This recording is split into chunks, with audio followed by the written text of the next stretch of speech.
Hello बच्चों, sky learning में आपका फिर से स्वागत है। आज का ये जो वीडियो है हमारा, ये स्टडी मटेरियल के ऊपर है। स्काई लर्निंग आपको स्टडी मटेरियल प्रोवाइड कराएगा क्लास 12th के लिए। जो ये वीडियो है ये स्पेशली क्लास 12th के लिए है। जो जेईई नीट के लिए प्रिपेयर कर रहे हैं, बोर्ड्स के लिए प्रिपेयर कर रहे हैं, उनके लिए इस वीडियो के डिस्क्रिप्शन में एक लिंक मिलेगा।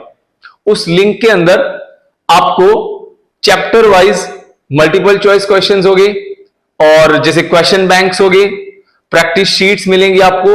ओवरऑल क्या है, प्रैक्टिस है। मैंने यहां पे मेंशन भी किया हुआ है प्रैक्टिस प्रैक्टिस प्रैक्टिस। तो हर एक फोल्डर के अंदर, जैसे इलेक्ट्रोस्टैटिक्स का फोल्डर है, मैग्नेटिज्म का फोल्डर है, करंट इलेक्ट्रिसिटी का फोल्डर है। अभी फिलहाल इसके अंदर 3 ही फोल्डर अपलोड हुए हैं।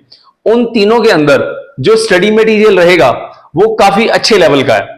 मतलब उसके अंदर मल्टीपल चॉइस क्वेश्चंस हैं और जैसे प्रीवियस ईयर्स हो गए, टॉपिक वाइज भी हैं और मर्ज भी हैं। इसमें जैसे क्वेश्चन बैंक करके मैंने एक सीरीज डाली है। उन क्वेश्चन बैंक्स के अंदर लगभग मान के चलो टॉपिक रिलेटेड 20 डीपीपीज मिलेंगे आपको, और 20 क्वेश्चंस की एक डीपीपी मिलेगी। उस डीपीपी को आपको 10 डेज के अंदर खत्म करना है। मैंने उसको इसी तरह से बनाया कि आप 1 से 20 क्वेश्चन एक दिन में कर सको। ठीक है, तो 1 से 20 क्वेश्चंस को आपको एवरीडे प्रैक्टिस करना है अकॉर्डिंग टू द चैप्टर। जिस चैप्टर के ऊपर आप हैं, फॉर एग्जांपल आज आप मैग्नेटिज्म कर रहे होंगे, तो मैग्नेटिज्म के अंदर आपको क्वेश्चन बैंक में जाकर के मैग्नेटिज्म की जो इसमें फाइल है उसको ओपन करना है। उस फाइल को 1 to 20 क्वेश्चन जो हैं उसके आपको सॉल्व करने हैं, और उसके बाद आपको उसमें उसके आंसर्स मिलेंगे। और जैसे ही आपके 1 to 20 क्वेश्चंस जाएंगे उसमें आंसर्स होंगे, और उसके बाद उसके अगर आपको सॉल्यूशन देखने हैं तो इसमें क्वेश्चन बैंक का सॉल्यूशन नाम से एक आपको पीडीएफ मिलेगा। उसके अंदर आपको उसके सॉल्यूशंस मिल जाएंगे। ठीक है बच्चों, तो अभी इसके अंदर सिर्फ और सिर्फ 3 जो हमारे यूनिट्स हैं, चैप्टर नहीं यूनिट्स, जैसे यूनिट 1 में इलेक्ट्रोस्टैटिक्स के अंदर कैपेसिटेंस हो गया, पोटेंशियल हो गया, फोर्स हो गया, फील्ड हो गया। जैसे पहले 2 चैप्टर है ना एनसीईआरटी के। और करंट इलेक्ट्रिसिटी के अंदर अगर हम जाते हैं वहां पे एक ही चैप्टर बनता है एनसीईआरटी का। तो इसमें यूनिट वाइज मैंने बना रखा है। Unit 1 electrostatics, unit 2 current electricity and unit 3 is magnetism. अभी इसमें सिर्फ 3 ही अपलोड हुए हैं। इन तीनों को आप लोग इसके प्रिंट निकाल लें। जो आपको अगर जिस शीट को सॉल्व करना है उसका प्रिंट निकाल लो और उसको प्रैक्टिस करते रहो।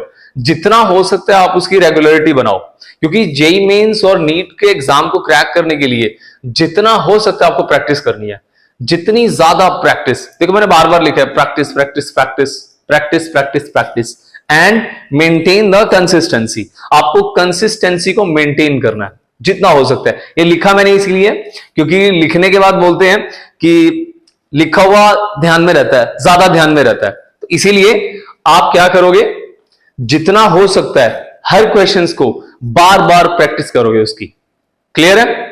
तो जितने डेरिवेशंस है आपके जो क्लास में कर रहे हैं आप, जो भी आप प्रैक्टिस कर रहे हैं डेरिवेशंस की, उसकी बार बार उसको कर करके देखें।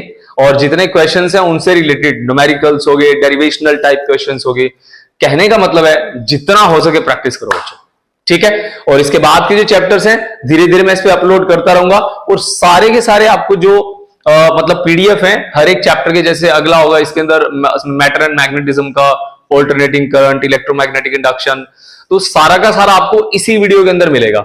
इस वीडियो के डिस्क्रिप्शन पे जाओ, क्लिक करो और आपको यहाँ पे सारा सिलेबस धीरे धीरे मिल जाएगा।